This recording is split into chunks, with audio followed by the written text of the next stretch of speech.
देवास जिले में सोयाबीन फसल पूरी तरह बर्बाद हो गई है, जिससे निराश किसानों के सामने फसल को मवेशी को चराने के सिवाय कोई चारा नहीं बचा। देखिए ये रिपोर्ट, कैसे फसल बनी चारा।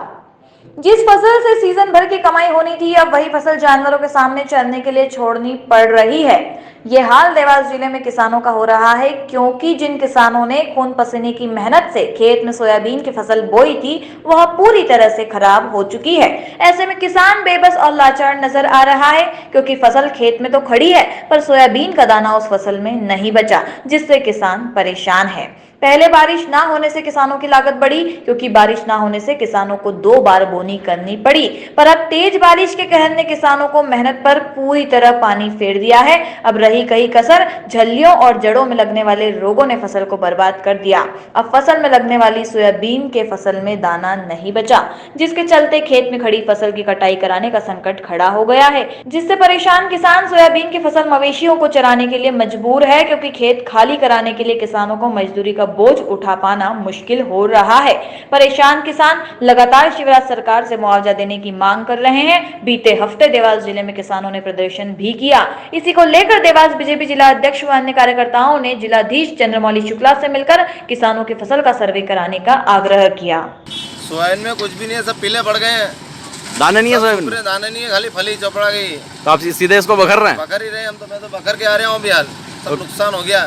तो सोयाबीन बखरने से आप क्या गेहूं के लिए खेत खाली करो इसलिए बखर रहे हो? आएगा गेहूँ पे लेट बोआएंगे गेहूँ तो आपको पूरा कितना नुकसान हुआ एक बीघा के हिसाब से? 1 बीघे में तो सारा ही नुकसान है, कोई बीज भी नहीं। इसमें सोयाबीन में जड़ों में जो एक कीड़ा लगा है, वो पूरा गोड़ अंदर ही अंदर मतलब इसको ख़त्म कर सुखा रहा है। जिसमें जो फलियां आई है वो भी सूख गई है। कुछ जो मतलब बीज आ रहा था वो भी मतलब उसमें फराया नहीं है, जिसकी वजह से पूरे मतलब कम से कम 10 बीघा और भी मतलब बहुत सारी ज़मीनें ख़राब हुई है। पूरे क्षेत्र की ज़मीन खराब, मतलब सोयाबीन खराब हो गया ऐसा बता रहे लोग? हाँ, पूरा क्षेत्र ये पूरा बेल्ट मतलब इस फसल से मतलब इस बीमारी से नष्ट हुआ है फसल। हमारे इधर तो सब बांध रह गए हैं। भोरा से के आसपास का जितना भी क्षेत्र है, इसमें फली अर्रे नहीं आए हैं। कुछ टाइम पानी नहीं गिरने की वजह सारी नष्ट हो गई। इसको बचाना महंगा पड़ रहा है। अब इसको कटाई कैसे, कटाने के 2000 रुपये बीघा मांगते मजदूर, तो हम तो खड़े बखरेंगे, इसमें कुछ भी नहीं है। अब तो कोई प्रशासन की तरफ से अभी तक कोई आया सर्वे करने? कोई भी नहीं आया अभी तक। तो क्या मांगे आपकी प्रशासन से? प्रशासन से ये मांगे सर, कम से कम जितना हमारा खर्च हुआ है वो तो मिलना चाहिए।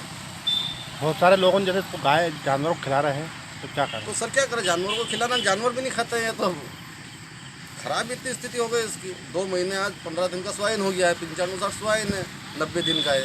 अब इसमें कुछ भी नहीं होना है। विकासखंड सोनकच्छ अंतर्गत सोयाबीन का रकबा 44,000 हेक्टेयर के करीब है। सोयाबीन फसल में तना मक्खी एवं पीला मोजेक रोग से काफ़ी नुकसान हुआ है। आज भ्रमण के दौरान देखा गया है कि किसानों की अधिकांश फसलें पीली पड़कर मुरझाने की स्थिति में आ गई है। तना मक्खी का प्रकोप अत्यधिक होने के कारण किसानों को इससे काफ़ी नुकसान होने की संभावना है।